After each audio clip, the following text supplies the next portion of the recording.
যখন কিছু ভগ্নাংশে দেওয়া থাকবে এবং বলবে সেখান থেকে লসাগু নির্ণয় করতে, তাহলে আমরা শর্টকাট একটা টেকনিক শিখে রাখবো যে এই ক্ষেত্রে আমার যে লবের মানগুলো আছে এই মানগুলোর লসাগুকে হরের যে মান আছে সে হরের মানের গসাগু দিয়ে ভাগ দিলেই আমার এই তিনটা সংখ্যার লসাগু বের হবে।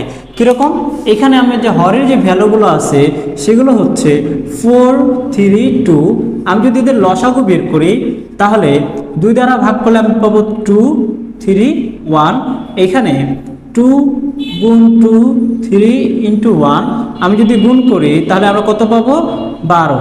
তার মানে এইখানে আমার লবের যে লসাগু সেটা হবে 12। এখন হরের যদি গসাগু বের করি সেক্ষেত্রে 5, 7, 8। এখানে শুধুমাত্র 1 দ্বারা ভাগ যায়, সেক্ষেত্রে আমার গসাগুটা হবে 1। অর্থাৎ এই যে ভগ্নাংশগুলো দেওয়া আছে এদের লসাগু হবে 12।